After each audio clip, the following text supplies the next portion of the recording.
Well, first of all, have a look beside you. This Ferrari there. So, we are on the way to a showroom here in Dubai to view a car to buy. Not for myself, for a very good friend of mine, and it'll be the last car this person actually owned was a Ford Fiesta. What year was it? I think it might have been. It could have been 02. Actually, I think it was older.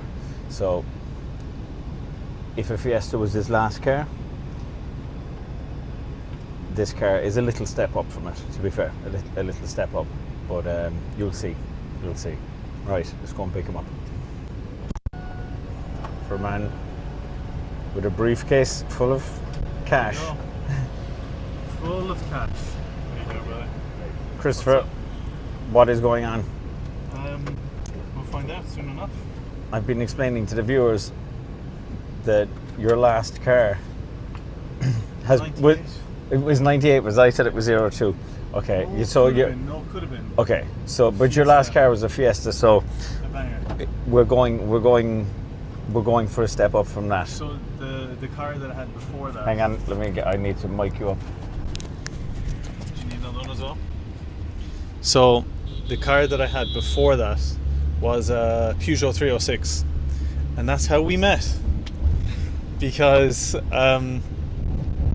I decided it would be a great idea to spray paint the dash of my 306 the same color as the paint on the outside. So did you know the story? No? Yeah. So I thought it'd be a great idea to spray paint the dash. Not that I know how to spray paint. So I decided to go into, the local car establishment, which was Hearts at the time. And I remember meeting you for the first time, and you were behind the desk, and you looked at me like I was just the biggest degenerate in the world when I told you what I'm trying to do. And that's how we became friends. But I sold you the paint.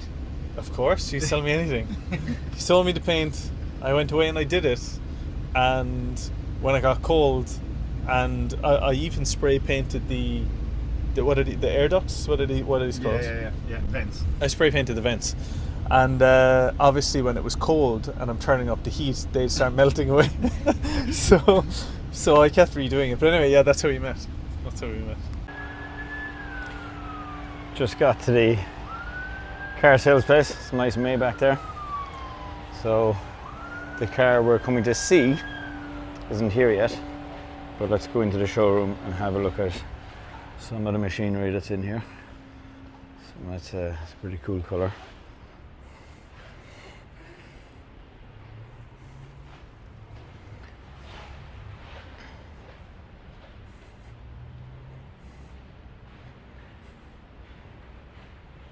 These colour lines are absolutely massive to stand next to.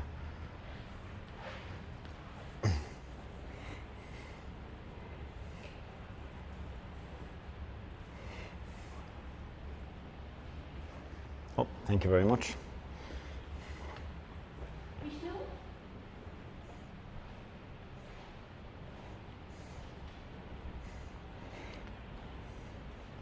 Now, I don't know about you, but I don't see any Fiestas in here, mate. No, this is 0.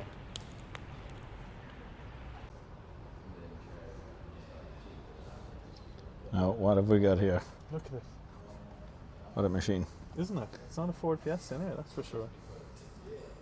So we've been told that if we want an Abu Dhabi 7 number plate is $10 million. Legit. So $10 million. $10 million. So I'll explain what you mean by that, right? So we're looking at this called Nana. This gentleman is explaining to Caleb about the plate. And this place over here. So these are the number plates for sale. Alright. Abu Dhabi 7. So if you wanted 7 with Abu Dhabi, it's $10 million.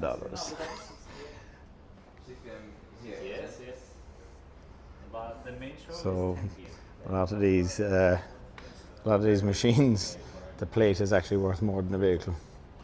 So let's see if we can open the door here, look in the back.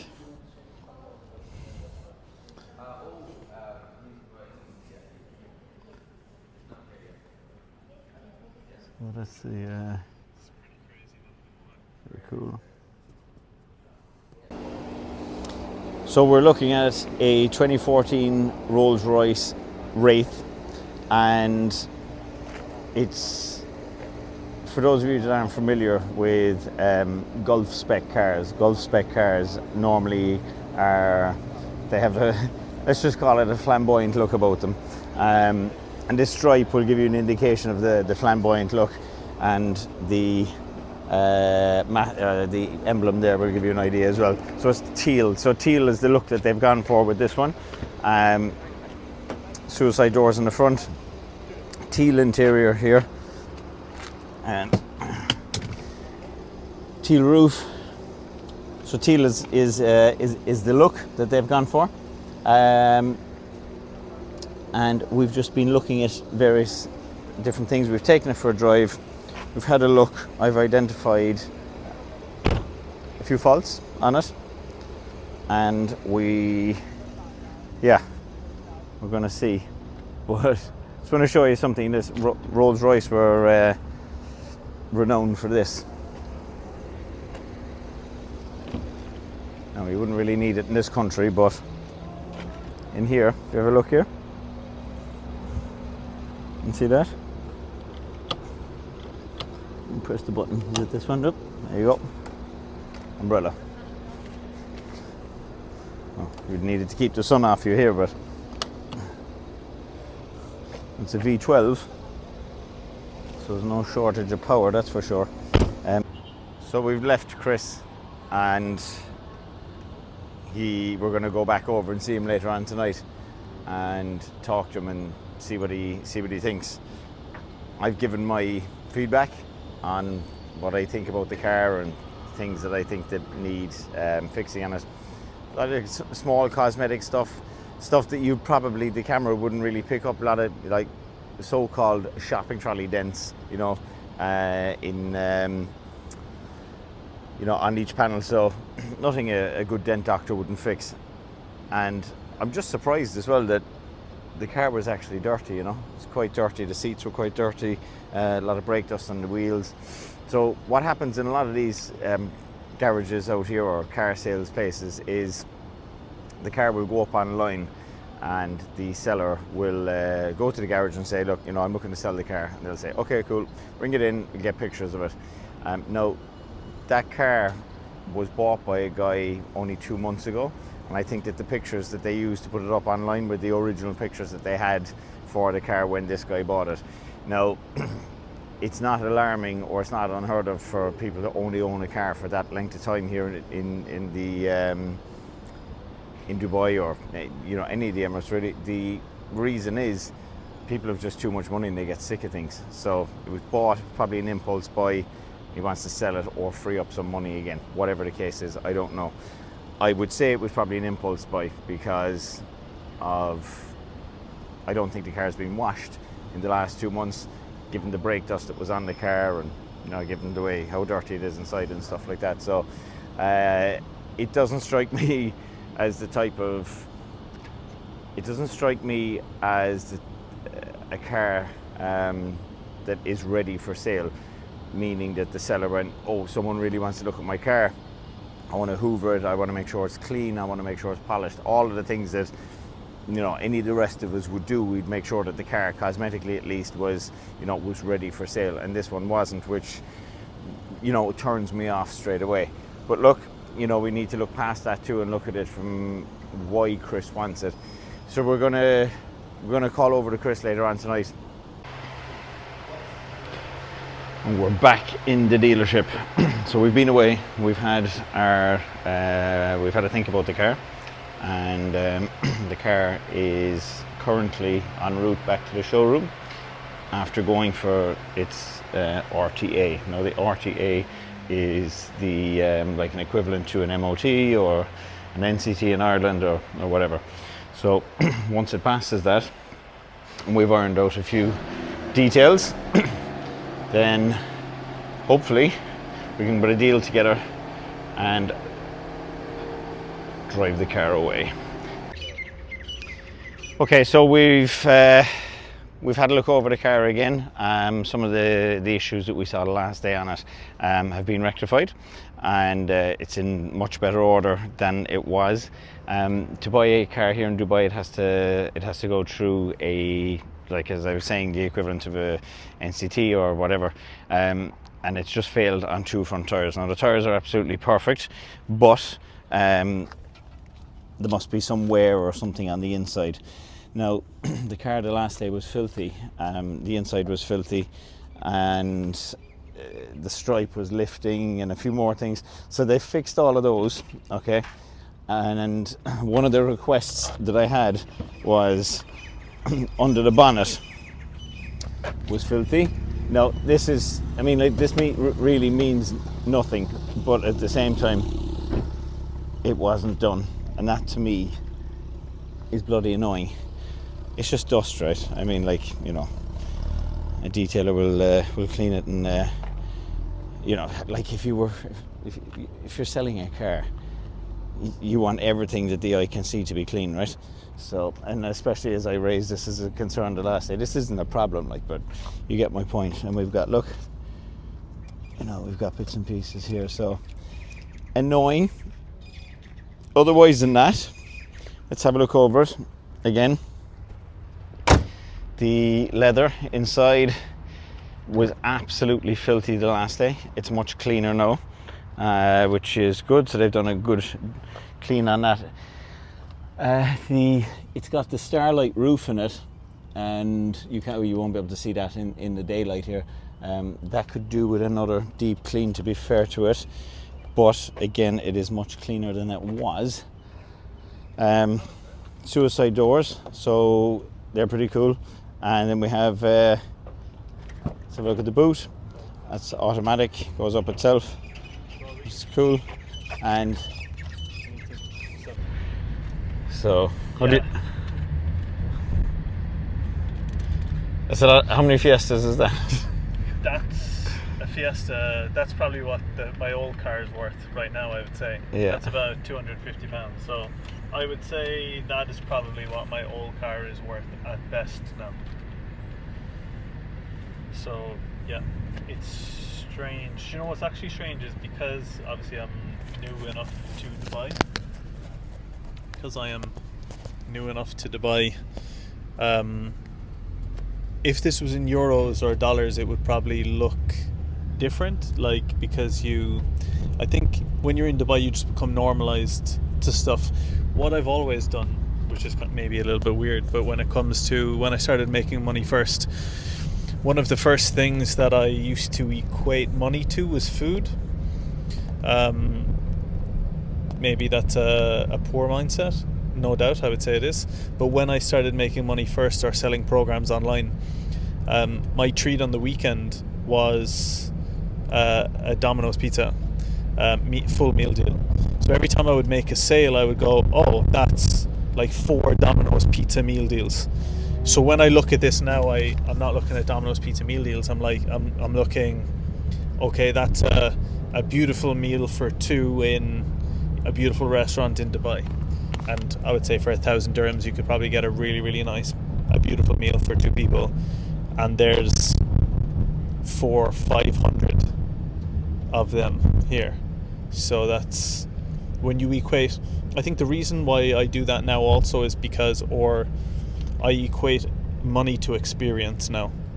So for me, instead of it being food, I think, okay, so 1,000 dirhams in Dubai could go, you could get a beautiful glass of wine and, food at a beautiful beach club for the whole day for 2 people. So when you really start to equate like money instead of numbers on a screen or cash in your hand, and you start to translate that to experiences, okay, so imagine if every week for the next 5 years you could have amazing experiences. I think that's a good way to quantify money, I would think.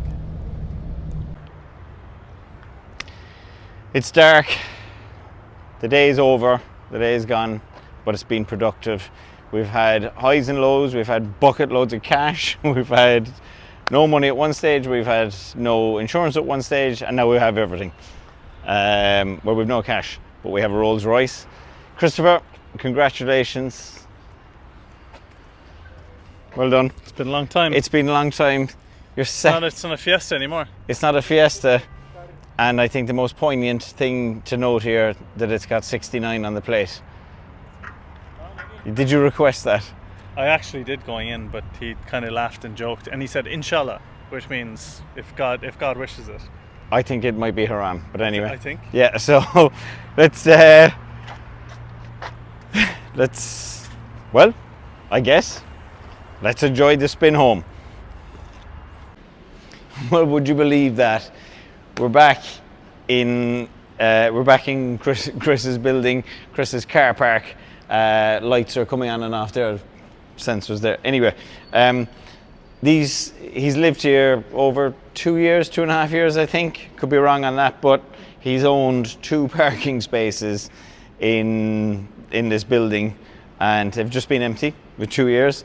And what a way to finish, and what a way to fill this one parking space with. And I don't know if he knows this yet, but I'll probably put something in the second parking space. Now, we'll just have one quick look around as we're here. So, as you can see, 209 and 209T, so you get 2 parking spaces, okay? Now, whoever this guy is likes white Ferraris. And he's got a... Oh, they're on a trickle charge. Yeah, so they're on a trickle charge. But pretty cool, to say the least. And we're on, I don't know what level we're on here at the minute, where we came up probably 2-3 stories. Is that sand? It is, yeah. We came up 2 or 3 stories. My God, the cars that are here are just absolutely class. So again, Dubai blowing expectations out of the water. But look, ultimately, Chris has managed to come from a Fiesta to a Rolls Royce, which is some transformation if there ever was a transformation. It may have taken him a number of years to do so, but he's done it, and you know, I'm absolutely thrilled for him. The interior, the teal interior, is actually growing on all of us, and I think it's, when you're in the Middle East and everything's, you know, flamboyant and layering and bright and all the rest of it, it really does blend in. It wouldn't blend in West Cork, and probably not in London or anywhere in the UK, but it looks well here. And the goal for this car is going to be, we're going to get it cleaned up. We're going to get any imperfections, like, you know, any dents or anything like that, sorted on it, and he's going to enjoy it. And you know, more power to him, because he works hard enough, and it's about time he had his own car and deleted his Uber account. So that's it. All right, guys, hope you enjoyed these videos, and I gave you an insight into what it's like here in the Middle East getting cars. Anyway, whatever about the lights. So that's it. Yeah, feel free to get involved in the comments, and forget the garbage. If anyone has anything negative to say, I'll delete it. Okay. This is, you know, this is one of my best friends fulfilling a dream, and you know, I hope that's what you guys saw and got from the videos. So until the next time, talk to you soon.